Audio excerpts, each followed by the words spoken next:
प्रभाग क्रमांक 10 हनुमान नगर येथे महायुतीचे उमेदवार आशुतोष काळे यांच्या प्रचारार्थ कॉर्नर सभा संपन्न। कोपरगाव शहरातील प्रभाग क्रमांक 10 हनुमान नगर येथे महायुतीचे उमेदवार आशुतोष काळे यांच्या प्रचारार्थ कॉर्नर सभेचे 17 नोव्हेंबर 2024 रोजी सायंकाळी आयोजन केले होते। कोपरगाव शहरातील प्रभाग क्रमांक 10 हनुमान नगर येथील स्थानिक रहिवाशांनी या सभेला मोठा प्रतिसाद दिला। 8 वर्ष झाले आम्हाला एक ठेकेदाराकडून 1 रुपया सुद्धा घेतलेला नाहीये। माझ्या घराचे पत्रे पहा, तुम्ही माझ्या घरी येऊन पहा, 1 रुपया खाणारी आमची ती खायची हे नाही। आमचा आमदार इमानदार, आम्ही इमानदार, आमचा आमदार इमानदार, आम्ही इमानदार। आमच्या आमदारांनी जसा 5 वर्षात विकास केला, जे 40 वर्ष आपला पाण्याचा प्रश्न सुटला नाही, ते आपल्या आमदारांनी 5 वर्षात 40 वर्षात जो प्रश्न सुटला नाही तो आपल्या आमदारांनी 5 वर्ष सोडून दाखवला। आणि आज आपल्याला 3 दिवसात पाणी येतंय। याचं कारण आमदार इमानदार, आम्ही इमानदार, हे लक्षात ठेवा। आणि ते एक आपल्या भागात आमचं कब्रस्तान आहे, तिथं आम्ही निधी आणला, जवळजवळ दादांनी तिथं 1 कोटी रुपये निधी दिला। 1 कोटीमध्ये आम्ही सभा मंडपाचं काम केलं, त्याला 25 लाख रुपये लागले। लक्षात ठेवा, आता सगळ्या मुस्लिम बांधवांनो, 1 कोटीचं काम येते, 25 लाख रुपयाचं सभा मंडप झालं। आणि तिथं तामरू आहे, म्हणजे स्वयंपाकाचा रूम, तिथं भांडे कुंडे ठेवत्या, ते मोठं एकदम चांगलं मोठं आहे, स्लॅब 4cc ते, आणि तिथं भिंत आहे, सगळ्यात मोठी भिंत 8cc भिंत झाली, तिला मिळून ते 25 लाख रुपये ते लागले। ते 50 लाख रुपये ते झाले, आणि 50 लाख रुपये तिथं आणून पडेल, तिथं ती नवीन जागा घेतली, ती जागेची डिझाईन बनवायची आहे, नाहीतर ते पण कॉन्क्रिटीकरण झालं असतं आतापर्यंत। कॉन्क्रिटीकरण आणि ईदगाहची भिंत यासाठी 50 लाख रुपये आलेले। सर्व मुस्लिम बांधवांना विनंती आहे, मी सांगतो तुम्हाला, ऐका, आम्ही कोणाच्या भडकावमध्ये बोलणार नाही, आम्ही कोणाला भडकावत नाही। आमचं भाषण इमानदारीचं आहे, आमचं बजेट बी इमानदारीचं, आमचा नेता बी इमानदार आहे, हे लक्षात ठेवा। आणि काय कोण कुठं काय म्हणून राहिलं ते जाऊ द्या, मला काही बोलायचं नाही। परत तिसरी गोष्ट ही, आपल्या भागात सरकारी दवाखाना बनत आहे, 100 खाटाचा सरकारी दवाखाना। आपल्या दवाखान्याच्या पाठीमागं 100 खाटाचा दवाखाना बनत आहे, जे करून गोरगरीब लोक तिथं उपचार घेईल। त्यामुळे आपल्याला आहे ना, सगळ्यात जास्त आपल्याला आपल्या भागातून मतदान द्यायचं, हे समजा। आपला बालेकिल्ला आहे दादा, आमचा बालेकिल्ला नेहमी हा भाग आहे ना, घर टू घर तुम्हाला मतदान देत राहतो, हा बालेकिल्ला आपला। आणि हे लक्षात ठेवा माझ्या माया बहिणींनो, मी तळतळ करून का बरं सांगतोय, कारण की हे जे भाषण झाले ना 8-10 दिवस, लय चिडवलं त्यांनी आम्हाला। का बरं चिडवलं? फक्त चिडून दिलं का समाजामध्ये वेगळे मेसेज, प्रत्येक मुस्लिम समाज वाईट करून टाकला राव, आणि काहीच नाही राव तसं। मी किती दिवसापासून दादा बरोबर आहे, किती दिवसापासून राहतो, दादाकडे एखादी कागद दिला मी, दादा हे 10,000 रुपये लागते, दादा मुस्लिम समाजाचा आहे, त्याच्या घरी असंच अडचण आली, पटकन दादा सही करून हे 10,000 रुपये। ते बघत नाही का मुस्लिम आहे, मी नाही देणार, आणि मी का बरं भडकवलं? आणि विनंती माझी, कोणाच्या भडक्यात येऊ नका। दादा तुम्हाला एक सगळ्यात महत्त्वाची गोष्ट सांगतो, आमच्याकडे दत्त मंदिर आहे दादा, आपण दत्त मंदिरचं काम बाकी, आपले 10 लाख रुपये मंजूर आहे, अजून काय ते आले नाही, तर 2-3 महिन्यात 2-1 महिन्यात ते टेंडर पडून ते काम निघणार। पण दादा म्हणजे एक विनंती आहे, तर तुमच्या वैयक्तिक वर्गणीतून आमच्या दत्त मंदिरासाठी वर्गणी द्या दादा, आणि आमचं काम ताबडतोब चालू करा, एवढं बोलतो। आणि सगळ्यांनी एक आवाज द्या, आशुतोष दादा तुम आगे बढ़ो, एकच वादा, लीड द्या, असं माझं मत आहे। कोणते काम असेल दादा आपण भांडून कामं करून घेऊ। 10 लाख काय दादाकडून मी माझं म्हणणं, दादा जसं माऊली मंगल कार्याला तुम्ही 1 कोटी रुपये दिले, तसं आमच्या दत्त मंदिराला तुम्ही 50 लाख रुपये निधी द्या। प्रत्येक गोरगरीब तिथे लग्न होईल, साखरपुडा होईल, सगळ्या गोष्टी होतील। 25 वर्ष 30 वर्ष या भागात राहिले लोकांनी कोणी काही केलं नाही, आम्हाला त्यांच्या गोष्टी काही बोलायच्या नाहीये, पण देवाचं काम आहे, हे सगळ्यात महत्वाचं काम आहे। सगळ्यासाठी तुम्ही सगळ्या गोष्टी केल्या, भरपूर गोष्टी केल्या। परत मग सगळ्याचा विषय, आमच्या कार्यक्रम विषय असेल, आजीचा असेल, आमच्या सगळ्या दत्त नगर मित्र मंडळाचा असेल, रोड हा होणारच आहे 100%। रोड आता 25 वर्षापासून काही रोड नव्हते होत, पाईपलाईनवर रोड राहिला, काही तिकडे भाग वाढल्यामुळे रोड तिथं संपला, निधी संपला, तरी दादांनी परत 32 लाख रुपये टाकले। आता आपल्या गोरवा नगरपाशी परत दुसरी टाकीचं काम चालू आहे, एवढी मोठी टाकी आहे। आपल्याला अशी परिस्थिती का 2-4 फुटाचे खड्डे होते पाण्यासाठी, आज आपल्याला बिगर फुट तिसऱ्यामधलं पाणी जातं। एवढे कामं करून यांना काही घेणं देणं नाही, फक्त यायचं, कुठून यायचं, काही बोलायचं, काही सांगायचं आणि नाटकं करायचे, यांच्या कोणी ऐकू नका। आणि येत्या 20 तारखेला घड्याळ या चिन्हावर 1 नंबरचं बटन दाबून दादाला आपल्याला कमीत कमी आपल्या भागातून जास्तीत जास्त लीड द्यायचंय। म्हणून तुम्हाला सांगतो, कामं सगळे होणार आहे, काही घाबरायचं कारण नाही। कोणते कामं राहिले आम्हाला सांगा. दादा निवडून आले तुम्ही आमचे कान धरा, नाही काम केलं तर आम्हाला मतदान करू नका तुम्ही. पण म्हणून तुम्हाला सांगतो येत्या 20 तारखेला कोणताही रोड सांगा, कोणताही राहिला असेल, गटर राहिला असेल, थोडंफार कुरकं राहिलं असेल ठीक आहे, पण म्हणून सांगतो तुम्हाला येत्या 20 तारखेला तुम्ही घड्याळाचं बटन दाबायचं, दुसरं कोणतंच बटन पाहायचं नाही. ते काही सांगतील एक नंबर तर आपलाच आहे, 3 नंबर सोडून द्या. अरे तुमच्याकडे बुथला माणसं नाही, तुम्ही काय सांगायचं आम्हाला? कोण म्हणतं रस्ता केला नाही, कोण म्हणतं बंगले बांधले, तुम्ही तर बार काय बांधले आम्ही सांगितलं असत बोललो असतो, पण जाऊ द्यायचे काय बोलत मजा नाही आम्हाला.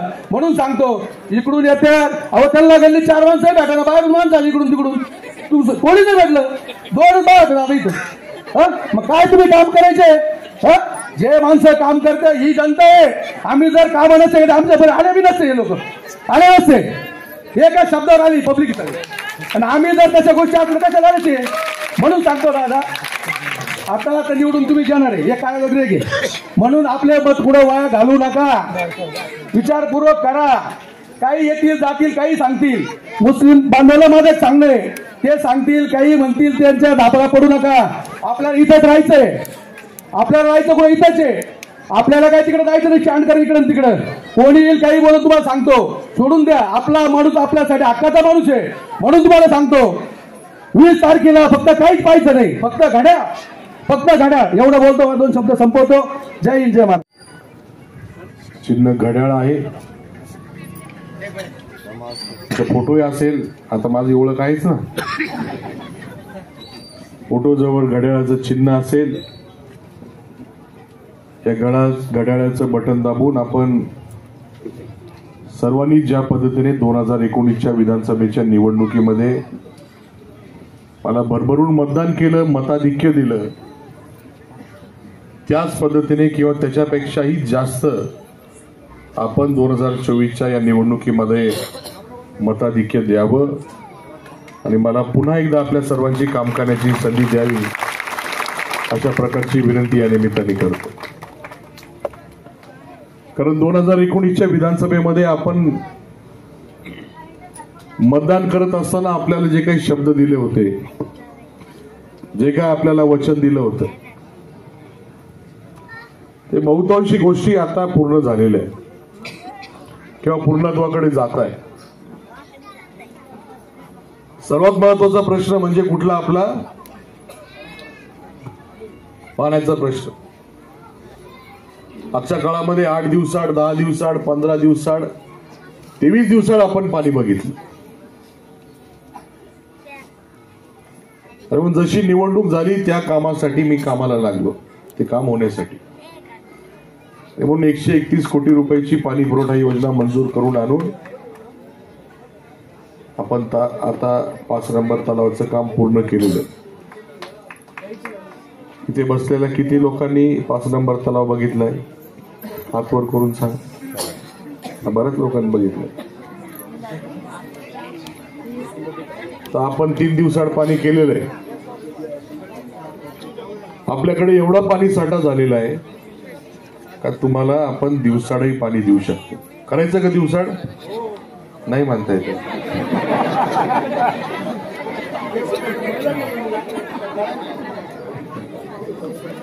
आपल्याकडे राहिलेले टाक्यांचं काम पूर्ण करायचे आणि पाईपलाईन शिफ्टिंगचे काम करायचे, वॉल कमी करायचे. कारण एका वेळेस जास्त ठिकाणी पाणी देता यावं म्हणून वॉल कमी करायचे. कारण प्रेशरने आता पाणी येतंय. हे सर्व कामं पूर्ण करून आपल्याला दिवसाआड पाणी घ्यायचंय.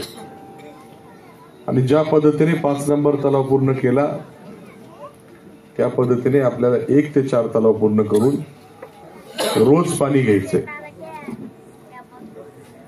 रोज पाणी आलंच पाहिजे. रोज पाणी आलं तुम्हाला साठवायची गरजच नाही ना. आपली भानगड अशी झालेली आहे, आता 3 दिवसात पाणी येते तरी आपण 8 दिवसातच साठवून राहिलो. बरोबर आहे का? त्याच्यामुळे कटकट होऊ राहिली. दर 3 दिवसांनी येते ते पाणी फेकून द्यायचं, परत 8 दिवसात साठायचं. आता सवयीचा भाग झालेला आहे. ही सवय मोडता मोडता थोडा वेळ जाणार आहे याची मला कल्पना आहे.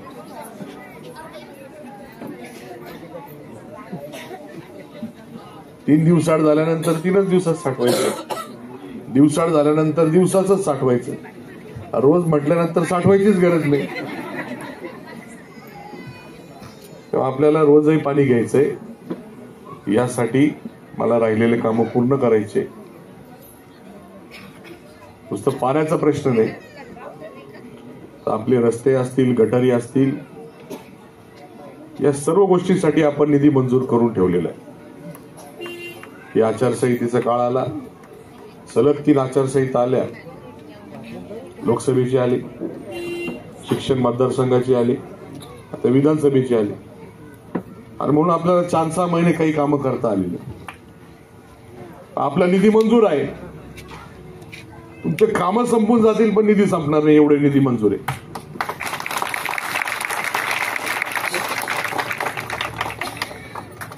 शिवाजी आप्पा असतील, अजितभाई, काम काय करायचे हा प्रश्न त्यांच्या समोर पडलेला आहे.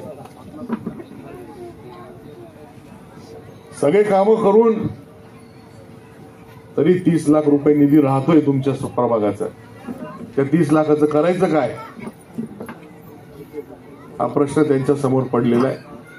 त्याच्यामुळे तुम्ही कामाची चिंता करू नका. रस्ते, गटारी या सर्व होऊन जाणार आहे. फक्त आचारसंहिता 3 दिवसानंतर संपणार आहे. त्यानंतर लगेच कामाला लागायचं. राहिलेले टेंडर आपण काढून घ्यायचे आणि ते कामं मार्गी लावायचे. 3-4 दिवसानंतर हे सगळ्या गोष्टी करायच्याच आहे.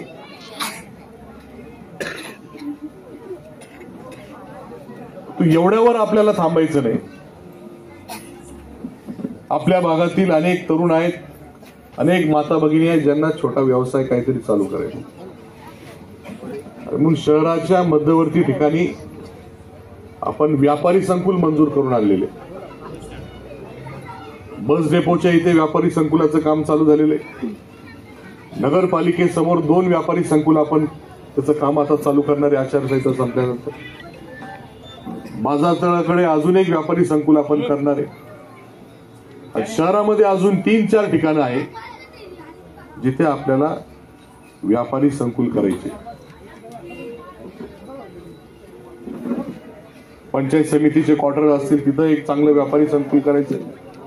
अण्णाभाऊ साठे स्मारकाच्या मागच्या बाजूला मोठा व्यवसाय करण्यासाठी जागा पुरेशी उपलब्ध झाली पाहिजे, म्हणून माझे प्रयत्न आहे. मागच्या काळामध्ये होते आणि पुढच्याही काळामध्ये असतील. एवढ्यावरच आपल्याला थांबायचं नाही. आपल्या कोपरगाव तालुक्यामध्ये सोनेवाडी इथे पण MIDC मंजूर करून आणलेली आहे. आपल्या राज्याचे उपमुख्यमंत्री, आपले नेते आदरणीय अजितदादा यांच्या मदतीने आपल्याला तिथे नवीन उद्योग आणायचे. 6 ते 7 हजार तरुणांना त्या ठिकाणी रोजगार मिळेल अशा पद्धतीचा प्रयत्न त्या ठिकाणी आहे.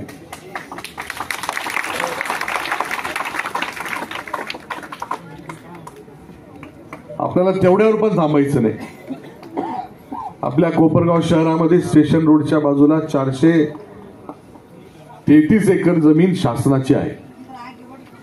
आपल्याला ही देखील जमीन MIDC ला द्यायची आणि तिथे देखील आपल्याला नवीन उद्योग आपले नेते अजितदादांच्या माध्यमातून त्या ठिकाणी आणायचे.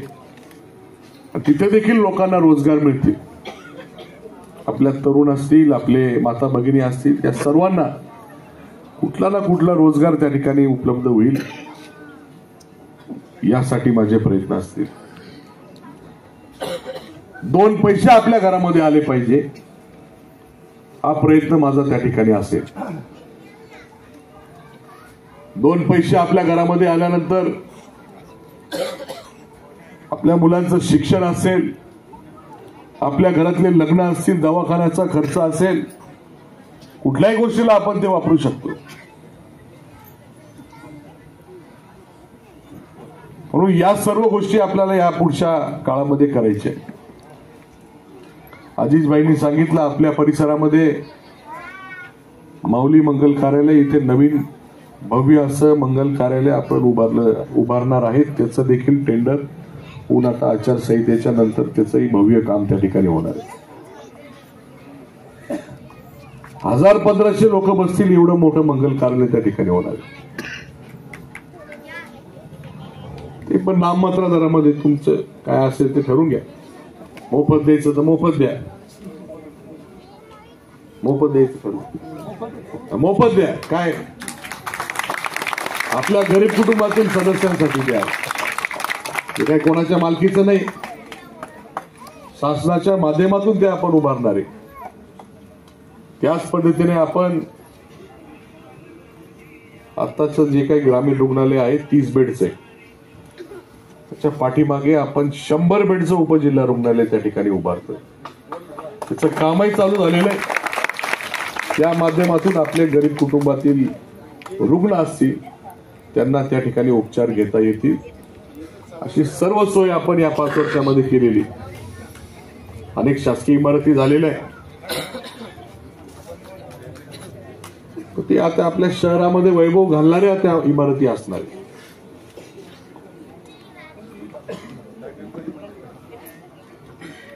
परंतु आपल्याला गरज काय, आपल्या अडचणी कमी झाल्या पाहिजे. पाणी, रस्ते, गटारी वगैरे, स्वच्छता या सगळ्या गोष्टी तर झाल्याच पाहिजे. कारण आपल्या देशाला 75 वर्ष झालेली आणि अजूनही आपण जर पाण्यावर भांडत बसलो, आपण चाललोय कुठं हा विचार करण्याची गरज आपल्याला या ठिकाणी होती. आणि म्हणून हा प्रश्न मुळापासून आपण संपवलेला किंवा संपवतोय. भविष्य काळामध्ये रोज पाणी होणारच आहे. हे केल्याशिवाय मी थांबणार नाही हा शब्द आपल्याला या निमित्ताने देतो. निवडणुका येतील, निवडणुका जातील, निवडणुकीमध्ये अनेक लोक उभं राहतात. निकालाची चिंता मला नाही. तुमच्या उपस्थितीवरनं निकाल लागलेला आहे.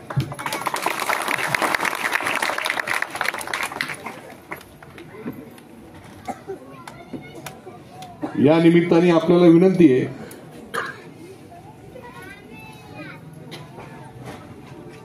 आपल्याला जास्तीचं मताधिक्य घ्यायचंय. यासाठी आपण सर्वांनी प्रयत्न करावे. तुम्ही सर्वजण मतदान तर करणारच आहे, करणार आहे ना? लाडक्या बहिणी किती आहे? सगळ्या लाडक्या बहिणी.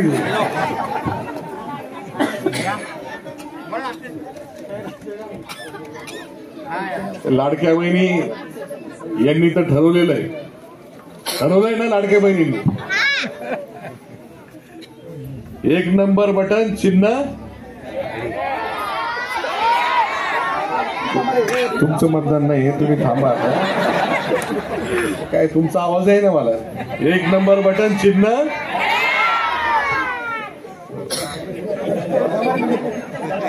ते आपले स्टार प्रचारक आहे.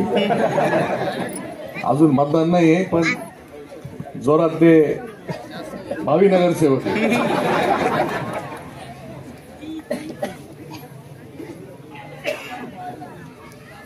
माझी आपल्या सर्वांना विनंती आहे,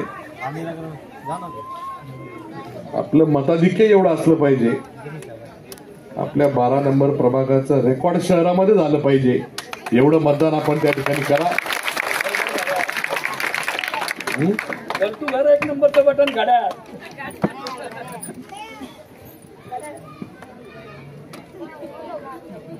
परवाच्या दिवशी आपले नेते आदरणीय अजितदादा यांची सभा झाली. आपण कोणी आले होते का? जे आले होते हात वर करा. सभा ऐकायला आले होते का? कोण आलं होतं? हात वर करा. महिला नव्हत्या, आता पुरुष होते. आपल्याला अजितदादांनी एक शब्द टाकलेला आहे, तुम्ही मताधिक्य वाढवा, मी आपल्याला निधी त्या ठिकाणी वाढवेल. मागच्या काळामध्ये 850 मतांनी आपण सर्वांनी मला निवडून दिलं. त्याच्यामध्ये जर वाढ झाली तर विचार करा किती निधी आपल्या परिसरामध्ये, आपल्या शहरामध्ये, आपल्या तालुक्याला, मतदारसंघाला त्या ठिकाणी मिळेल याचा विचार करा. आणि येत्या 20 तारखेला न चुकता 1 नंबर बटन चिन्ह घड्याळ याचं बटन दाबा आणि भरभरून मला मतदान द्या एवढी विनंती करतो. मी म्हटलेलं निकाल लागलेला आहे, पण तुम्ही काही बोलायचं नाही का? खाऊन द्या, मतदानाला नाही गेलं तर काय फरक पडतोय? आपण सर्वांनी आवर्जून मतदानाला जायचं. नुसतं आपलं नाही, आपल्या सर्व घरच्यांचं मतदान करून घ्यायचं. तेवढ्यावर न थांबता 2 दिवस बाकी आहे. उद्याची 18ची तारीख, परवा 19 तारीख. या 2 दिवसामध्ये आपले जिथं कुठे नातेवाईक असतील, जिथं कुठं आपले मित्र मैत्रिणी ओळखीचे लोक असतील, या सर्वांना आपण माझ्या वतीने फोन करा आणि मला मतदान करण्याची विनंती करा. आपण सर्वांनी जर हे काम केलं तर निश्चितपणाने मला चांगलं मताधिक्य घेण्यासाठी ही फार मोठी मदत होणार आहे. तर आपण सर्वजण कराल का? प्रत्येक जण किती फोन करेल? 10 फोन कराल 2 दिवसात? फोनच करायचंय, मी काय फिरायला नाही सांगत तुम्हाला. तर प्रत्येकाने एवढं या 2 दिवसामध्ये फोन करा. आता रात्री करू नका, आता झोपले असतील लोक, उद्या सकाळपासून चालू करा. तर प्रत्येकाने 10 फोन करा. ही फार मोठी मदत मला मताधिक्य मिळण्यासाठी होईल. तर आपण सर्वांनी आवर्जून मतदान करत असताना इतरांना विनंती करावी, एवढंच आपल्या सर्वांना या निमित्ताने आवाहन करतो आणि आपल्या सर्वांची रजा घेतो.